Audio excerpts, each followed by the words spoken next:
G'day everyone, V here. Just wanted to continue my 101 series, and today we're going to look at the starter outpost. Not building it, but just the location. When the game first came out, there was a discussion of where the best planet or moon is to start your first base, and it boiled down to two moons. The first one in Bessel 3. Okay, where I am at the moment. Bessel 3b, which is in the Bessel system, and the Andron in the Narian system. Okay, so I'm going to break down the two moons, the positives, negatives, and then at the end I'll let you know my preference and why. Okay, so let's have a look. So the key thing about Bessel 3 is that you have access to a trifecta of zones, okay, which allows you to mine 4 minerals or materials, and what you're looking for is this zone here. Okay, now this should be the same on everyone's playthrough. I've noticed that these do not change. Okay, this is not randomly generated. All right, and there are 3 zones here. We've got essentially rocky desert, mountains, and hills. The trick is to find the spot where all 3 come together, which is about here. It doesn't have to be too exact. As long as you get roughly in this section and you land on a mountain, you will get this particular zone. Okay. And this gives you access to iron, aluminium, nickel, and cobalt. Okay, and you should land somewhere like here, and you'll see over here's the marker. Alright, you'll see that black-looking mountain, and just at the base of the mountain is where all 3 zones converge. Alright, you'll see my ship down there. Okay, I'm not going to run all the way down there, that's going to take time. We'll just go straight there.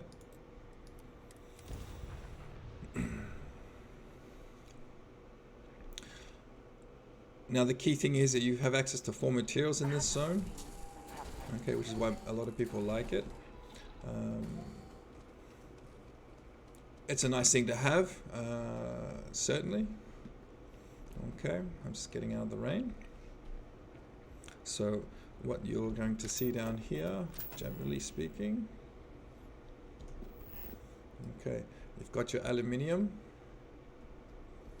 which you should be able to easily get 3 refinery extractors in. Then you've got your iron.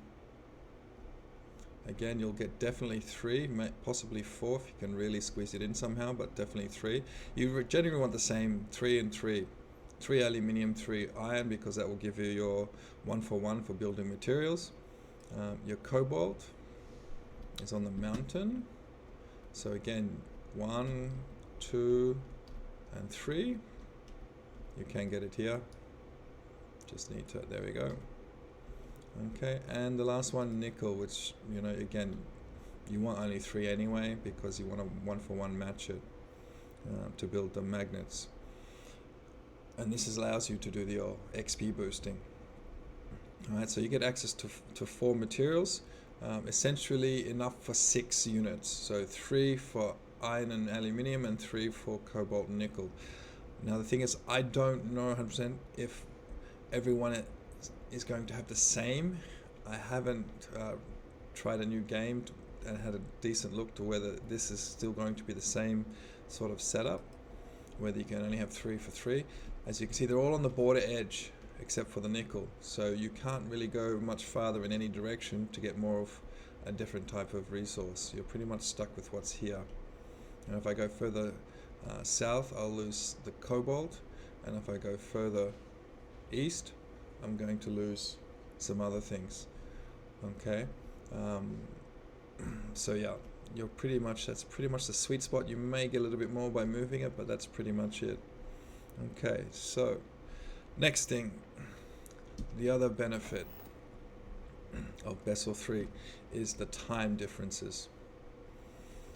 Alright, so if we go have a quick look, let's go inside quickly.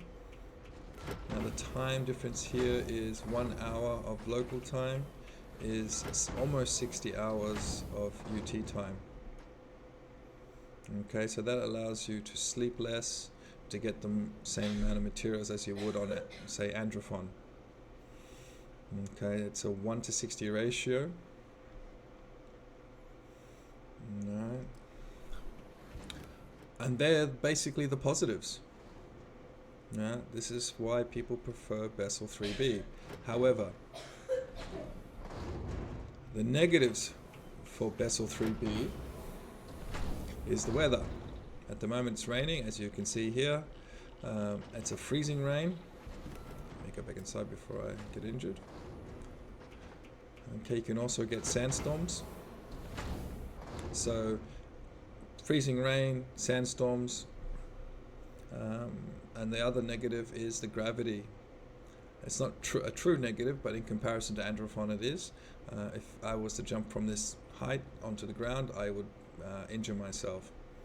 Okay, so one of the things you need if you're going to do anything outdoors, it's not a a game changer in a negative way, but you just have to be aware that you will need possibly meds to heal, and you have to be careful when you're jumping around, especially from heights and on mountainsides.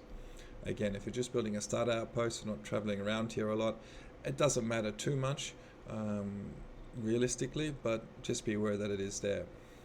Okay, so now let's move on to Andron. So here we are in the Narian system. As you can see, there's a lot more variety in planets in the system and moons. Okay, with a lot more access to materials, which you can get access to via cargo links. Yeah, so there's a lot more to gain here. And a few more points of interest, which doesn't necessarily mean anything.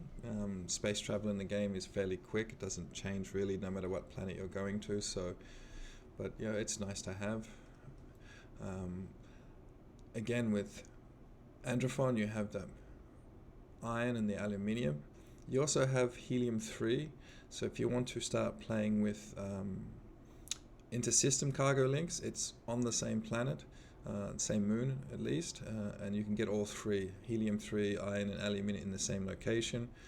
So for a learning outpost, I think it's a good thing. You get to play with everything without having to create cargo links just for the helium-3. Again, that's only if you want to look at inter-system cargo links. The other benefits you have, some of the planets or moons have organic materials. And in this particular system you have access to sealant, nutrients, hypercatalysts, and antimicrobials. The only really important one there is sealant, because you can make, you need that for HABs. Obviously you're in vacuum space, so having buildings that are sealed, obviously, sealant is good. Again, that's if you want to, farm sealant.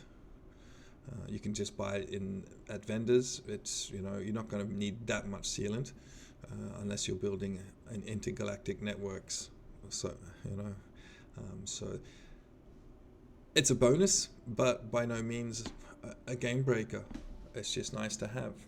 And if you're starting out, the first time you're playing through these little things close by, it just means the game's not so overwhelming. There's a lot of things that can be overwhelming, especially when there's no information provided. So yeah, this is a nice starting system. And Andron itself, yeah, it's fairly easy to find. It's only 2 zones you're looking for, which is the craters and the mountains. So you're just looking for a line between the two where you can get access to aluminium, which is in the craters, and iron, which is in the mountains. Okay. Right. As you can see, I've got my helium-3, I've got iron, and somewhere over here I've got my aluminium-3. So the benefits, probably the main difference you'll notice between Andron and Bessel 3B is the environment. There are no storms, so you're not going to have to worry about getting damaged lungs or needing antibiotics and things like that. No thermal damage. They both have radiation, but the suit you start with is more than capable of handling that. There's no issues with that. I play on very hard all the time, and I've never found that the radiation level excuse me, has affected me in any way. The other thing I like is that the gravity is much lower, so I can jump from the top of my building and not get hurt. So it's a much more forgiving system, especially for new players that are trying to learn everything quickly, or and don't have to worry about all these other effects such as environment and gravity. Okay, as far as level XP boosting, for the first 30-40 levels, either planet won't make a difference. You can do XP boosting on either one, so that's not really an issue. So Andron is the other one. It's actually in the similar, very close to where you first come into the game, so it's a quick easy jump across to here. So yeah, that's Andron.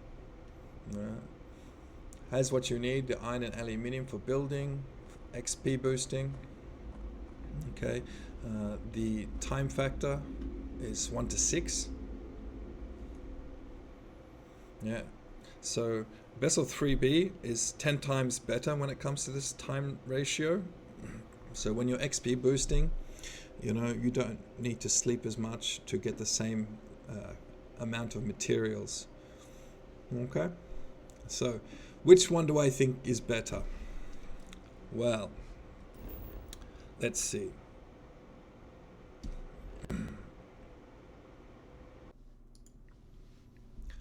So I still, after looking at these two systems, I think I still prefer Andron, especially if you're a new player. Andron has a lot going for it as far as being much more forgiving, and then Bessel 3B with the weather and the gravity. It's just a couple of things you don't have to worry about, especially when you're first starting out. Not having to worry about using up meds, or not having the meds if you've just really begun. Not having to worry about having to wait out weather when it happens. I remember waiting 2 days game time for the weather to clear up. I ended up just leaving the planet in the end and coming back later. So for me, in that way, Andron is much better.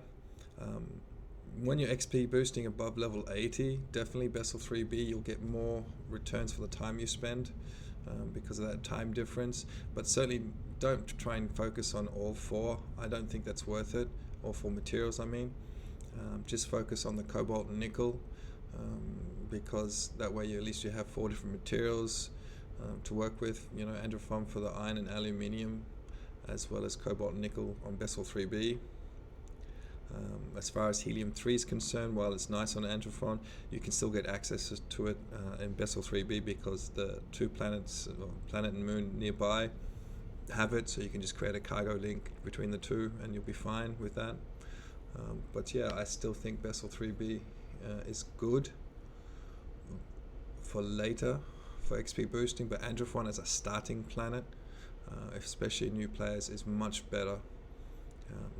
You don't have to worry about so many different things while you're learning the game.